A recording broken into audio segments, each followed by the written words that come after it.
판단하는 손가락을 거두고 중심을 보시는 하나님 앞에 서라. 본문 로마서 2장 1-29절. 서론 화살의 방향이 나를 향할 때. 성도 여러분, 우리는 지난 시간 로마서 1장을 통해 하나님을 떠난 세상이 얼마나 타락했는지 보았습니다. 아마 그 말씀을 들으며 속으로 맞아 세상이 참 악해, 저런 죄인들은 심판받아야 해라고 고개를 끄덕이셨을지 모릅니다. 그런데 오늘 본문 2장에 들어서자마자 사도 바울은 차가운 얼음물을 우리 얼굴에 끼얹는 듯한 충격적인 선언을 합니다. 남을 판단하는 사람아, 누구를 막론하고 네가 핑계하지 못할 것은 판단하는 네가 같은 일을 행함이니라. 1절. 오늘 말씀은 도덕적 우월감에 빠져 남을 정죄하기 바쁜 우리에게 하나님의 심판대가 타인을 향하기 전에 바로 나를 향하고 있음을 엄중히 경고합니다. 1. 하나님의 심판 기준 진리와 행위 1-11절. 사람은 겉모습과 평판으로 판단하지만 하나님의 심판에는 4가지 엄격한 기준이 있습니다. 진리대로의 심판. 2절. 하나님의 심판은 인간의 주관적인 기준이 아니라 오직 진리 사실에 근거합니다. 겉으로 거룩한 척해도 하나님은 그 이면의 진실을 알고 계십니다. 행한 대로의 심판. 6절. 하나님은 말이나 지식이 아니라 그 사람이 실제로 어떻게 살았느냐를 보십니다. 참고 선을 행하여 영광과 존귀와 썩지 아니함을 구하는 자에게는 영생을 주시지만 악을 행하는 자에게는 환난과 곤고가 임합니다. 공평하신 심판. 11절. 하나님은 외모로 사람을 취하지 않으십니다. 유대인이라고 봐주지 않으시고 이방인이라고 불이익을 주지 않으십니다. 복음의 특권이 컸던 만큼 책임도 큽니다. 회개를 촉구하는 인자하심. 4절. 지금 당장 심판이 임하지 않는 것은 우리가 의로워서가 아닙니다. 하나님의 인자하심이 우리를 인도하여 회개하게 하시려는 기다림입니다. 이를 멸시하고 마음을 고집스럽게 닫는 것은 진노의 날에 임할 진노를 스스로 쌓는 것입니다. 2. 율법의 지식보다 중요한 것 행함. 12-16절.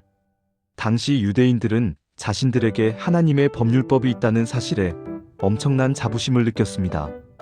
그러나 바울은 날카롭게 지적합니다. 하나님 앞에서는 율법을 듣는 자가 의인이 아니요 오직 율법을 행하는 자라야 의롭다 하심을 얻으리니. 13절. 율법이 없는 이방인들에게는 하나님이 그들의 양심을 증거로 주셨습니다. 15절. 율법을 가졌느냐 없었느냐가 중요한 것이 아니라 내게 주어진 빈말씀과 양심에 얼마나 순종했느냐가 심판의 관건입니다. 하나님은 장차 예수 그리스도를 통해 우리의 은밀한 것을 심판하실 것입니다.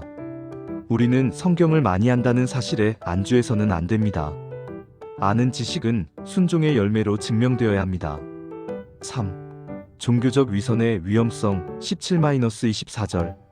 바울은 이제 유대인들의 위선을 구체적으로 폭로합니다. 그들은 스스로 소경의 길을 인도하는 자여 어둠에 있는 자의 빛이라고 자부했습니다. 그러나 실제 삶은 어떠했습니까? 도둑질하지 말라 선포하면서 본인은 도둑질합니다. 간음하지 말라 말하면서 본인은 간음합니다. 우상을 가증히 여기라면서 정작 우상의 재물을 탐냅니다. 이로 인해 발생하는 가장 비극적인 결과가 24절에 나옵니다. 하나님의 이름이 너희 때문에 이방인 중에서 모독을 받는도다. 오늘날 교회가 세상으로부터 비난받는 이유도 이와 다르지 않습니다. 우리가 믿는 진리가 잘못되어서가 아니라 진리를 말하는 우리가 그 진리대로 살지 않기 때문입니다.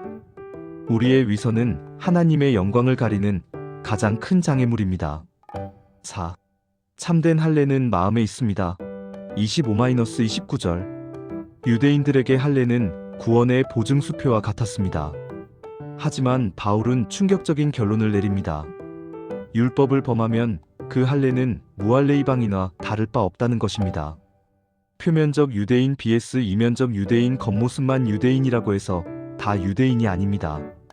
육신의 할례 vs 마음의 할례. 진정한 할례는 몸에 칼을 대는 것이 아니라 성령으로 말미암아 마음의 가죽을 베어내는 것입니다. 신앙은 형식이나 직분에 있지 않습니다.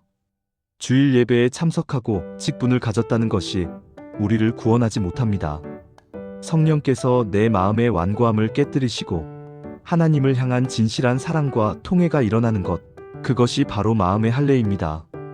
결론, 사람의 칭찬이 아닌 하나님의 칭찬을 구하십시오.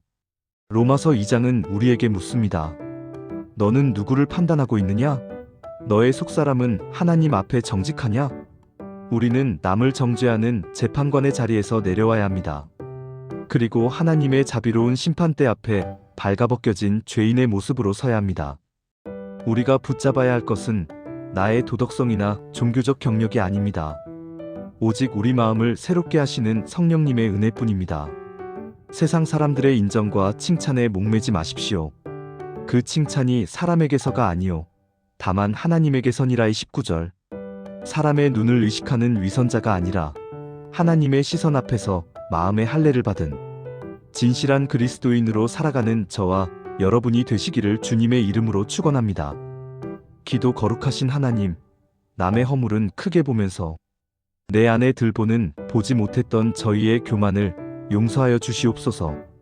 율법의 지식만 쌓고 행함이 없었던 위선을 회개합니다. 외적인 형식에 안주하지 않게 하시고 날마다 성령으로 우리 마음의 할례를 행하여 하나님이 기뻐하시는 진실한 예배자로 살게 하옵소서. 우리 주 예수 그리스도의 이름으로 기도드립니다. 아멘.